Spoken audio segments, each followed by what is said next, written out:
Hello दोस्तों, welcome back to LR chemistry YouTube channel. Chemistry की रंगीन दुनिया में आपका स्वागत है। केमिस्ट्री के इस चैनल में मिलेंगे केमिस्ट्री के अमेजिंग से क्वेश्चन आंसर, उनको सॉल्व करने के लिए धमाकेदार ट्रिक्स और साथ साथ कुछ विजुअलाइजेशन के साथ अमेजिंग से फैक्ट।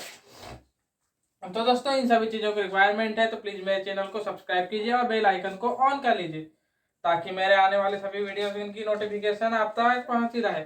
और इस वीडियो को लाइक करके शेयर कीजिए अपने दोस्तों तक ताकि उनको भी तो पता चले कि आप जो है चैप्टर नंबर 10 एस ब्लॉक के एलिमेंट्स काफी दमदार तरीके से पढ़ रहे हैं। तो दोस्तों, इसके साथ साथ मैं बता देना चाहता हूँ कि ये हद से हद अक्टूबर के एंड में ये वाला जो है आपकी 11th लगभग लगभग समाप्त हो जाएगी। हद से हद एक या दो लेक्चर बचेंगे इसके। तो अब आप मुझे कमेंट करके बताएं कि मैं क्लास 9 साइंस स्टार्ट करूं, क्लास 9th साइंस स्टार्ट करूं। मैथ्स तो अभी मैथ्स को अलग चैनल उसके लिए बनेगा, लेकिन इसे या फिर 10th साइंस स्टार्ट करूं।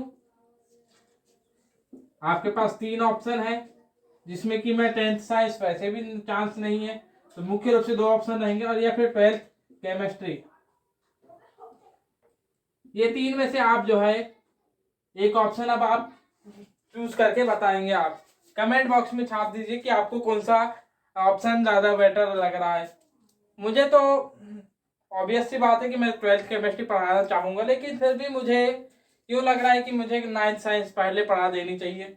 देखते हैं, कोशिश तो रहेगी कि अब देखते हैं जो भी आता है आपके रिस्पॉन्स के ऊपर भी रहेगा। और आपका रिस्पॉन्स नहीं आता है तो फिर मैं 9th साइंस स्टार्ट करूँगा। तो ये रही बात। तो अब हम बात करते हैं ये जो चैप्टर चल रहा है इसमें मैं जो है आपको बता चुका था कि एस ब्लॉक के जो पहला क्षारीय धातुओं के बारे में बता दिया था। क्षारीय मृदा धातुओं के गुणधर्म बता चुका था, और उसका जो मुख्य जो पहला एलिमेंट होता है तो उसके असामान्य गुणधर्मों की बात चल रही थी। आज जो है उसके असामान्य गुणधर्म के बारे में बात होगी, और उसके बाद जो है अगली बातें होंगी उसमें जो क्षारीय मृदा धातुओं से बनने वाले कुछ यौगिक हैं उनके बारे में बात होगी। और इसके बाद बारी आएगी आपके विकर्ण संबंध की। विकर्ण संबंध जिसको इंग्लिश में कहते हैं डायगोनल प्रॉपर्टीज, डायगोनल रिलेशंस कहते हैं। और इसके बाद जो लास्ट में आपका जो है डायगोनल रिलेशन के साथ ही ये चैप्टर खत्म हो जाएगा। तो ये रही है बेसिक से जानकारी इस वीडियो की, किस तरीके से ये वीडियो चलेगा। तो अब बात करते हैं हम जो है नेक्स्ट स्लाइड में इन जनरल प्रॉपर्टीज की। दोस्तों, अब हम बात करते हैं इन जनरल प्रॉपर्टीज की। तो सबसे पहली बात तो आप खुद जानते हैं कि इसमें एक चीज तो सबसे पहली बात होगी कि डी ब्लॉक जो डी उपकोष होता है, डी ऑर्बिटल, वो अब्सेंट होगा। सबसे पहली बात तो आप जानेंगे कि डी ऑर्बिटल अब्सेंट होगा इसमें। उसके अलावा दूसरी बात जो आएगी कि इसका साइज जो है थोड़ा कम होगा, साइज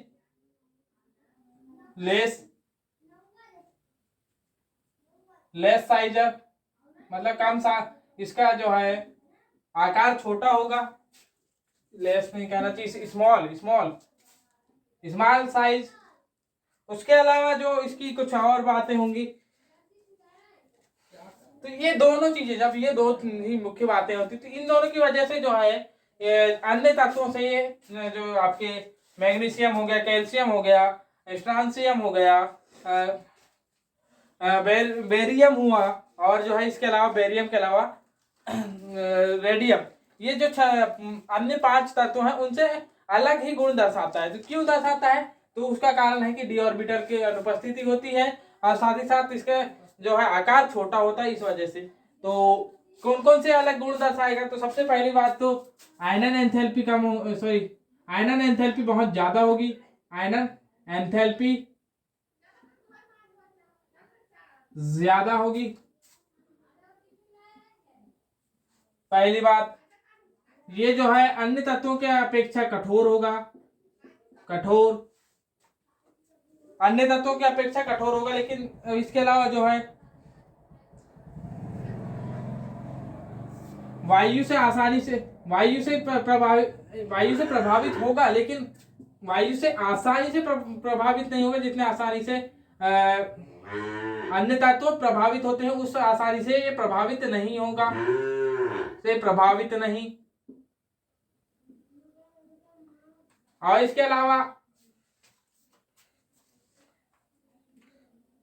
हाँ, इसके अलावा मेरे को अचानक से अपवाद में लिखा हुआ था, आपको बता दूं कि Be2C यानी बेरिलियम कार्बाइड, बेरिलियम कार्बाइड वायु से क्रिया कर, सॉरी वायु कह रहा हूं, जल से क्रिया कर, जल से क्रिया कर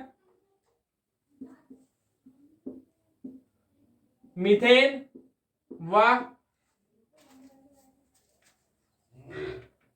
बेरिलियम ऑक्साइड देगा। और इस बेरिलियम ऑक्साइड से याद है मुझे, कल मैं जो है थोड़ा सा बताने में आपको गड़बड़ा गया था कि जैसे Mg सॉरी स्ट्रांसियम ऑक्साइड ये तो बनेगा, स्ट्रांसियम पर ऑक्साइड का सूत्र होगा SrO2 और सुपर रेडियम सुपर ऑक्साइड का सूत्र होगा RaO2 सॉरी RaO4।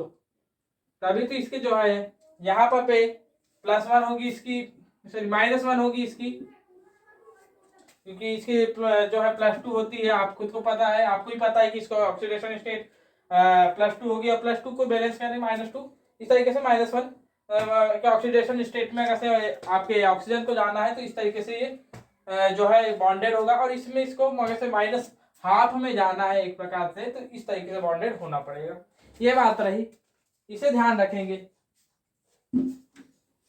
अब जो है इसके अलावा जो है आपके जितने भी ऑक्साइड होते हैं, इसके अन्य तत्वों के ऑक्साइड के ऑक्साइड क्षारी परंतु बेरिलियम ऑक्साइड उभयधर्मी होता है। ये भी बात ध्यान रखेंगे। ऐसे कुछ गुणधर्म होते हैं, अब एक गुणधर्म छूट गए होंगे तो आप जो है बुक से पढ़ लेंगे, नहीं तो वैसे तो पूरे गुणधर्म बता चुका हूं। अरे बाप, इसमें 13 गुणधर्म है क्या। इसके अलावा जो है कुछ केमिकल रिएक्शंस वगैरह वगैरह है, इसमें स्पष्ट लिखा नहीं है कि केमिकल रिएक्शंस है करके, लेकिन जो है हम बता दें आपको कि ये एक प्रकार के क्या है, धातु है।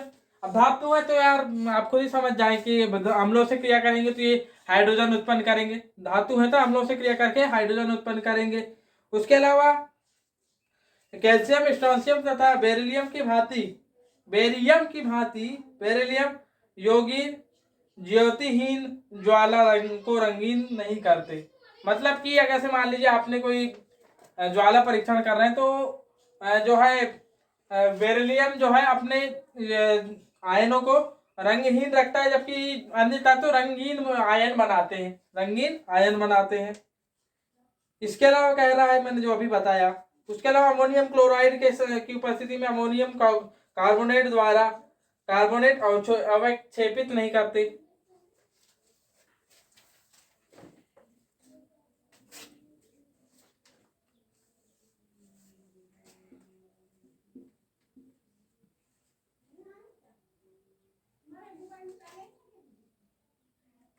अमोनियम क्लोराइड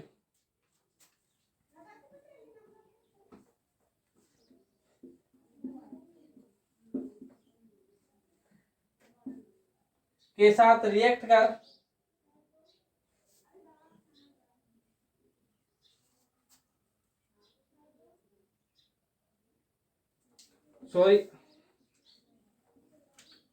यहां पे ये कह रहा है कि अमोनियम कार्बोनेट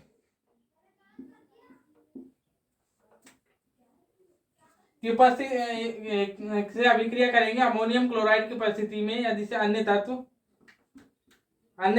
जैसे कि मैग्नीशियम, तो ये जो है अमोनियम क्लोराइड की उपस्थिति में मैग्नीशियम कार्बोनेट देंगे, मैग्नीशियम कार्बोनेट देते हैं। और जो है साथ ही साथ जो है अमोनिया और हाइड्रोजन गैस मुक्त होती है। तो ये अवक्षेप के रूप में हमें क्या मिल जाएगा, ये अवक्षेप के रूप में प्राप्त होगा। लेकिन जब ये बेरिलियम से अभिक्रिया होगी तो ये अभिक्रिया बेरिलियम नहीं दिखाएगी, बेरिलियम से इसकी कोई अभिक्रिया होगी नहीं, ये बात है। इसके अलावा जो है इसमें कुछ और गुणधर्म है कि इनके सल्फेट जल में सरलता से विलय होते हैं। मान लीजिए यहाँ पे आपने मैग्नीशियम सल्फेट लिया MgSO4 या फिर कैल्शियम सल्फेट लिया, ये जल में आसानी से विलय नहीं होते हैं। लेकिन जो बेरिलियम के सल्फेट हैं, ये बात तो आप जो है प्रैक्टिकल करेंगे, तो जो है मैंने प्रैक्टिकल किया था तो ये बात मैंने खुद ने नोटिस किया था कि इसके जो है सल्फेट जो है जल में आसानी से विलय नहीं होते हैं, लेकिन जो बेरिलियम सल्फेट जो है आसानी से विलय होता है। इसके अलावा जो बाकी चीजें हैं वो तो मैं बता चुका हूं बिल्कुल ही।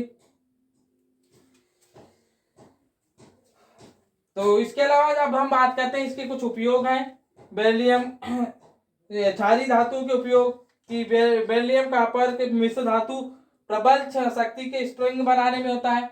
बेरिलियम और कॉपर का जब जैसे मिश्र धातु आप है और उस मिश्र धातु के आपने स्प्रिंग बनाए तो ये बहुत शक्तिशाली स्प्रिंग बनते हैं। यानी एक्स किरण नलिका की खिड़की बनाने में, याद रखें। ऐसे कुछ उपयोग हैं बेरिलियम के, यहाँ पर मैग्नीशियम के दिए हुए हैं। और ऊपर से याद रखें आपकी इसमें जो है ये एक प्रकार की धातु है तो जो है धनायन देंगे तो ये अपचायक खुद का जो है ऑक्सीकरण करेंगे, सॉरी खुद का जो है ऑक्सीकरण करेंगे और ये बहुत अच्छे अपचायक होंगे, सामने वाले का अपचयन करेंगे मतलब, तो ये जो है बहुत अच्छे अपचायक होते हैं। ऐसे कुछ जो आपको नॉर्मल से ध्यान रखने हैं। तो ये रही बातें। अब बात करते हैं हम जो है कुछ जैसे कैल्शियम ऑक्साइड, कैल्शियम ऑक्साइड और कैल्शियम कार्बोनेट, ये दो यौगिक हैं। इनके जो है आपको इनके बारे में थोड़ी सी जानकारी दे देते हैं। ये दो ही आपके बुक में दिए हुए हैं। और इसके अलावा जो है एक होता है RMgX यानी ग्रिग्नार्ड अभिकर्मक। ग्रिग्नार्ड अभिकर्मक जो है आपको 12th में बहुत ही ज्यादा एलोबरेट करके पढ़ना पड़ता है। ये भी जो है इसी का एक यौगिक है, क्षारीय मृदा धातुओं का एक यौगिक है। और जो है यहीं पर ये इसको जो है ईथर की उपस्थिति में बनाया जाता है। ये कैल्शियम ऑक्साइड है, ये जो भुजा हुआ चूना है। और सॉरी ये चूना पत्थर है, ये जो है आपका कैल्शियम कार्बोनेट जो है आपका पत्थर, ये बिना भुजा हुआ चूना। और कैल्शियम हाइड्रोक्साइड जो होता है वो है आपका भुजा हुआ चूना, CaOH होल्टवाइज, भुजा हुआ चूना। और इसका उपयोग आप जो है घरों में जो पुताई करने में आप जो है कैल्शियम हाइड्रोक्साइड का उपयोग करते हैं। कैल्शियम ऑक्साइड को जो है आपको जो मिलता है वो होता है, आपको जो आप बाजार से खरीद कर लाते हैं, कैल्शियम कार्बोनेट होता है। और जो है इसका विघटन जब हम गर्म करते हैं, एकदम डायरेक्ट ही गर्म कर दें, तो ये हमें कैल्शियम हाइड्रोक्साइड मिलेगा। और वो जो कैल्शियम ऑक्साइड को जो है जल की परिस्थिति में गर्म करते हैं या फिर जल में डायरेक्ट ही डाल देते हैं तो हमें कुछ उष्मा मिलती है और कैल्शियम हाइड्रोक्साइड मिल जाता है। अब ये थोड़ी बहुत जो है इसकी प्रिपरेशन मेथड जो है बता देता हूँ वैसे तो, और जो है एक दो इसके अन्य अभिक्रियाएं बता देता हूँ। तो आते हैं नेक्स्ट स्लाइड में, करेंगे कैल्शियम ऑक्साइड की। कैल्शियम ऑक्साइड यहाँ पर भी नॉर्मली देखेंगे तो इसे तोड़ेंगे तो आप जो है ये जो है Ca2+ और O2- में टूटेगा। यहाँ पर आपको नॉर्मल याद रखें, जिसमें जो है कैल्शियम की जो है ऑक्सीडेशन स्टेट जो है +2 होगी और जो है ऑक्सीजन की -2 होगी। ये रही नॉर्मल सी बात। और इसे हम जो है क्या कहते हैं, बिना बूझा हुआ चूना कहते हैं, बिना बूझा चूना कहते हैं, बिना बूझा चूना। ये रही बात। इसको इंग्लिश में क्विक लाइम कहते हैं, क्विक लाइम कहते हैं। और इसकी जो है इसको आप जो है कैल्शियम कार्बोनेट के अपघटन पर कैल्शियम हमें कैल्शियम ऑक्साइड और कार्बन डाइऑक्साइड प्राप्त होती है, ये है आपकी इसको बनाने की जो सबसे सिंपल और सबसे बेस्ट मेथड यही है। तो इस तरीके से आपको कैल्शियम ऑक्साइड मिल जाता है। और इसके अलावा जो है, जब इसके, अब हम यहीं के इसी में बात कर लेते हैं कि 2 से 3 ही केमिकल प्रॉपर्टीज हैं इसकी। इसके जो फिजिकल प्रॉपर्टीज हैं, इसे, ये जो है आपको नॉर्मल, आप खुद ही देखते हैं कि ये जो है एक सफेद कलर का ठोस पदार्थ होता है। आपको ये नॉर्मल सा देखने को मिल जाएगा, सफेद कलर का ठोस पदार्थ होता है, जिसका जो है आप याद रखें, जो गलनांक है, ये जो है मेल्टिंग पॉइंट या फिर गलनांक 2570 डिग्री सेल्सियस होता है।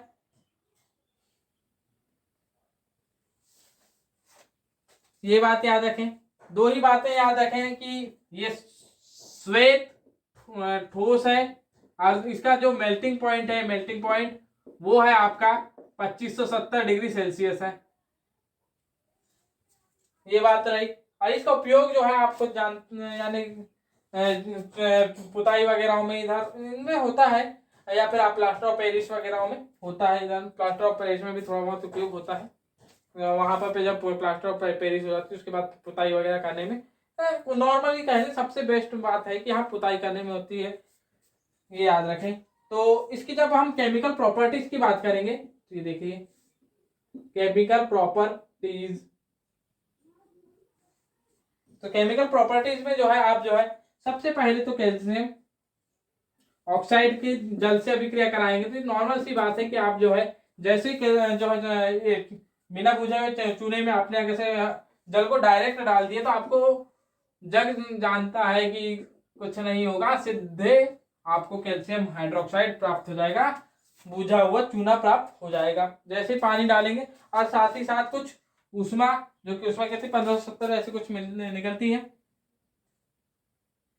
उष्मा की मात्रा यहाँ दी नहीं है, लेकिन आपको मैं बता दूं कि यहाँ पे जो है उष्मा भी निकलेगी।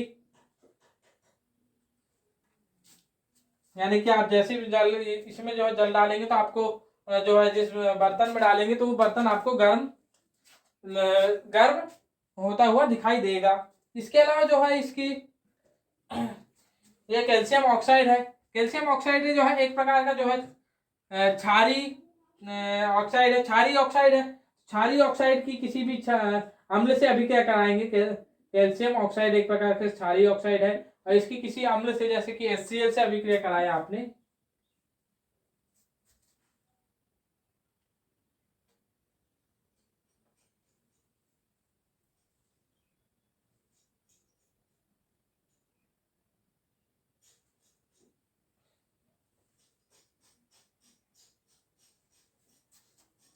तो आपने मान लीजिए इसे यहाँ पर आपने HCl से अभिक्रिया कराए, तो आपको एक जो है लवण कैल्शियम क्लोराइड के रूप में एक लवण मिलेगा, और साथ ही साथ आपको जल का एक अणु मिल जाएगा। ये तो रही इसकी नॉर्मल सी बात। अब जो है, जो मैंने खुद में एक प्रैक्टिकल किया था, जो कि बता रहा हूं मैं, सबसे फेमस मेरे हिसाब से, आप जो है इसको याद रखेंगे। और इसके जो है अन्य बातें आपको तो बाद में ही पता चलेंगी, जब मैं किसी समय, अभी तो वर्तमान में किसी को बताना नहीं चाह रहा हूँ उसकी पूरी जानकारी, लेकिन जो कुछ बातें मैंने निकाला हूँ, तो उसमें से एक रिएक्शन मैंने जो नॉर्मली की हुई थी, कैल्शियम सॉरी ये कैल्शियम हाइड्रोक्साइड में किया था। और कैल्शियम हाइड्रोक्साइड की जो है थोड़ा ज़्यादा प्रोसेस नहीं बता रहा हूँ, तो यहीं पर बता देता हूँ। कैल्शियम हाइड्रोक्साइड की जब मैंने अभिक्रिया आपके C2H5OH से कराया था, तो यहाँ पर पे जो है ये क्षारी, ये प्रबल क्षार है और ये दुर्बल क्षार है। तो यहाँ पर पे या फिर एक प्रकार से अम्ल भी है, तो अम्ल के तरीके से ये व्यवहार करेगा। और यहाँ पर ये दो, तो हमें C2H5OH, C2H5 होल्टवाइज, होल्टवाइज भी गाय को यहाँ होल्टवाइज नहीं, C2H5OH देखने को मिलेगा, और प्लस हमें प्राप्त हो जाएगा जल।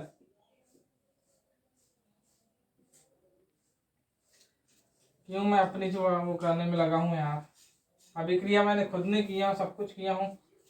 C2H5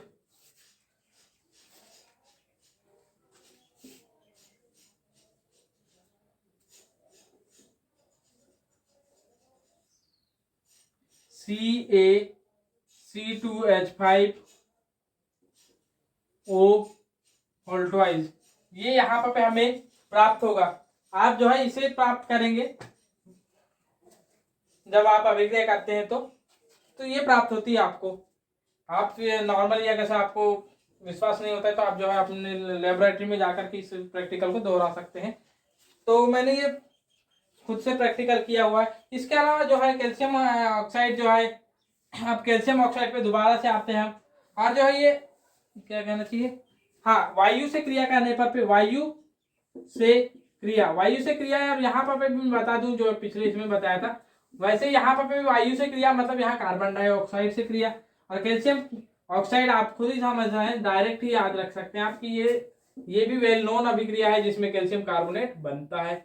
आपने जिससे आपने कैल्शियम ऑक्साइड को बनाया था उसी से रिवर्स मेथड से आपने कैल्शियम कार्बोनेट बना लिया है। ये रही बात। इसके अलावा जो है एसिडिक ऑक्साइड से क्रिया करने पर, मतलब कि आपको calcium oxide plus silica oxide, मतलब कि धातुओं के ऑक्साइड की अभिक्रिया कराने पर पे हमें एक लवण प्राप्त होगा, जो कि होगा यहाँ, आप खुद ही देख रहे हैं कि यहाँ पर इसकी जो है क्या कहना चाहिए हमें, कैल्शियम ऑक्साइड ये है। तो जो आपकी सिलिकॉन है, सिलिकॉन की यहाँ पर ऑक्सीडेशन स्टेट +4 है, तो यहाँ पर 4 संयोजकताओं को पूरा करने के लिए यहाँ पर SiO बन रहा है। और साथ ही साथ यहीं पर आप जो है एक ऑक्सीजन का अणु भी निकलते हुए देखेंगे आप। तो इस तरीके से ऑक्सीजन मुक्त हो जाता है। जब भी एसिडिक ऑक्साइड से अभिक्रिया होगी तो आपको एक ऑक्सीजन का अणु निकलता हुआ दिखाई देगा, और जो है ये जो है इस प्रकार से लवण बन जाएगा।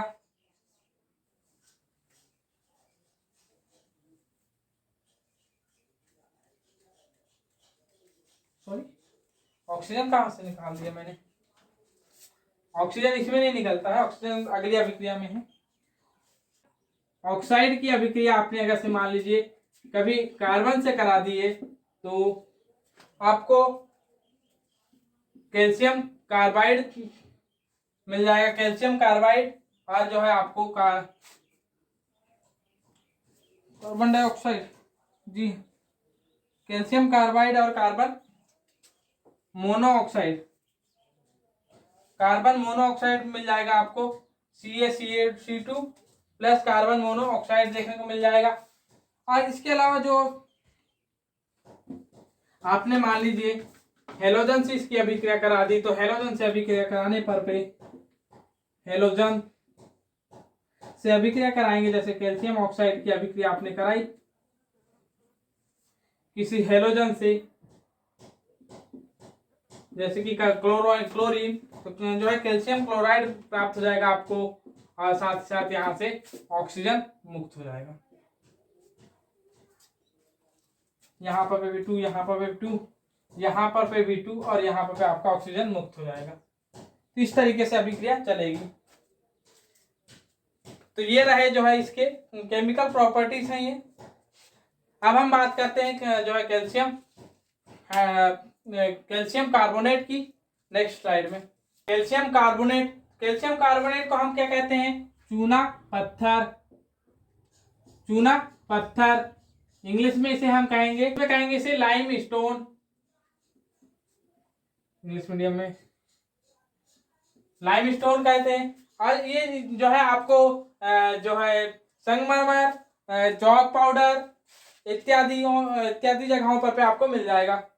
इसका उपयोग जो है आप जो है इमारत बनाने में, जैसे ताजमहल बना है, इत्यादि जगहों पर पे चौक बनाने में, बहुत सी जगहों पर इसका उपयोग होता है, पुताई करने में भी इसका उपयोग होता है। तो ये रही जो है चूना पत्थर की बात।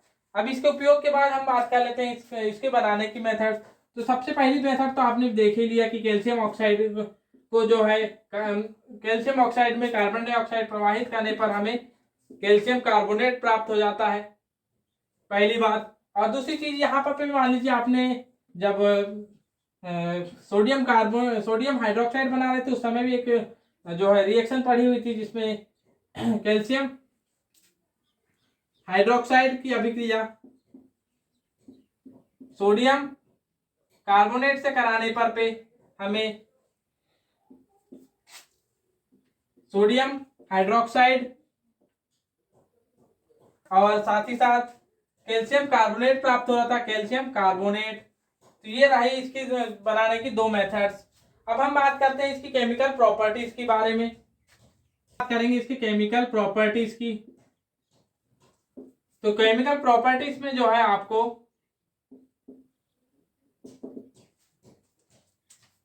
आप तो सबसे पहली बात तो कैल्शियम कार्बोनेट में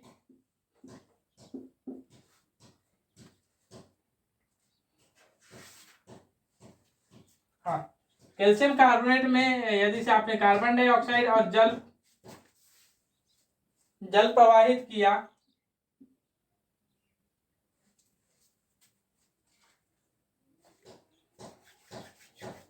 तो अब यहाँ पर पे क्या होगा कि यहाँ पर पे आपको आप खुद ही समझ जाए कि यहाँ पर पे एक H है और तो यहाँ ये दोनों मिलकर के आपको क्या HCO3 दे सकते हैं। तो गिन लीजिए HCO3 तो 1 2 3 2।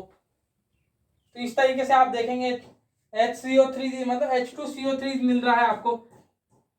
लेकिन जैसे आप जो है ये वाले CO3 को मिलाएंगे तो दो CO3 बन जाएंगे HCO3। इस तरीके से आपको जो है कैल्शियम HCO3 मतलब कि कैल्शियम बाइकार्बोनेट प्राप्त हो जाता है यहाँ पर पे। इसके अलावा जो है कैल्शियम कार्बोनेट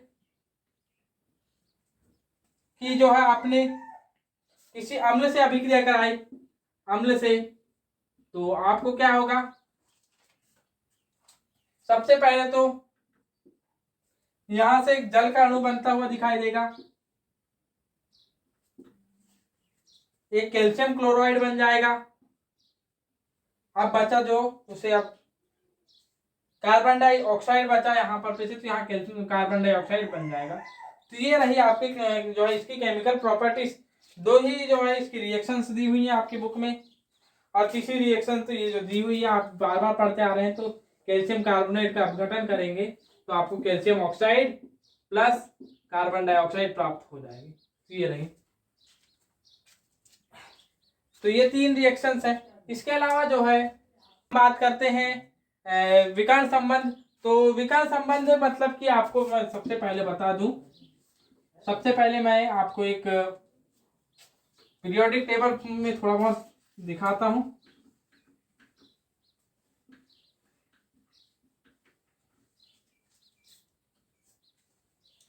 विकर्ण संबंध मतलब कि किसी जैसे ये है आपकी पीरियोडिक टेबल, इस तरीके से यहाँ हाइड्रोजन है, यहाँ पर पे लिथियम,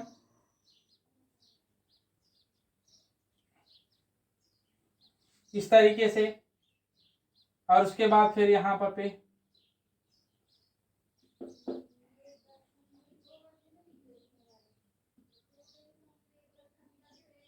ऐसे यहाँ पर पे बढ़ते जाते हैं आप।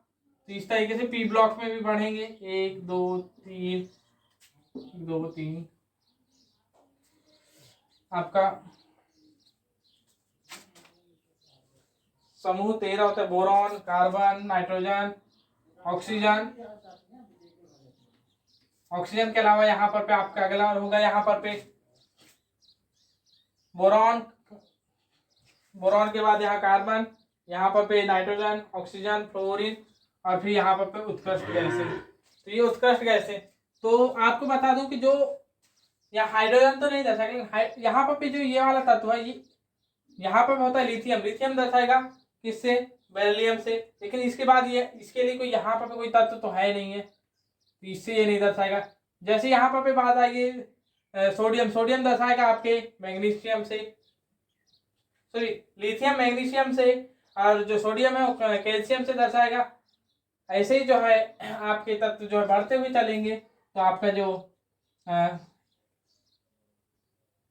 लीना की यहाँ पोटेशियम है, पोटेशियम यहाँ पर पे बेटा मांगे कहाँ से, स्ट्रांसियम से दर्शाएगा, स्ट्रांसियम से। मतलब इस तरीके से मान लो, मतलब कि किसी समूह का था, तो उस अगले समूह के समूह से नीचे वाले आवर्त, जस्ट नीचे वाले आवर्त से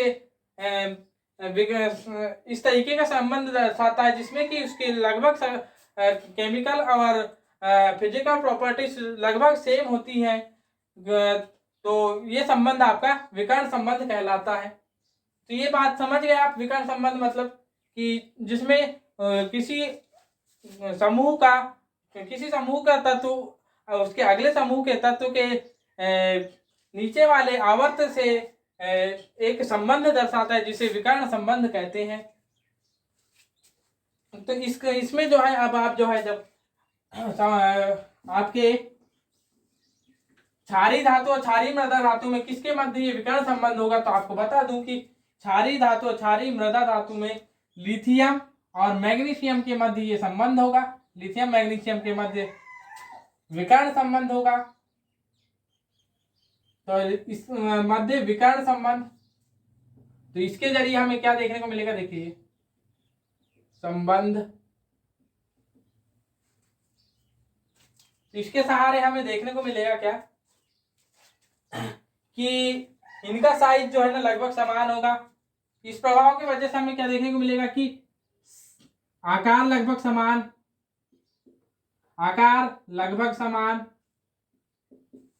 लिथियम और मैग्नीशियम का आकार लगभग समान होता है, आयनन एंथैल्पी लगभग समान होती है।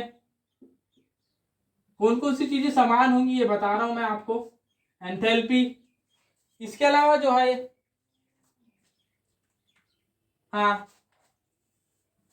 इसके अलावा जो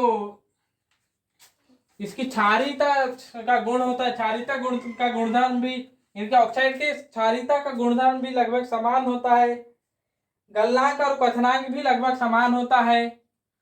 जो पेन में स्याही कम होने की वजह से लिख करके नहीं बता रहा हूं। तो आपके गलनांक क्वथनांक लगभग समान, क्षारीयता गुणधर्म समान, कठोरता का जो मैंने बताया था कि ऊपर से नीचे आने पर कठोरता जो है घटती जाती है, तो वो भी यहाँ पे कठोरता भी लगभग समान होती है। और जो है ऋण विद्युतता भी लगभग समान होती है।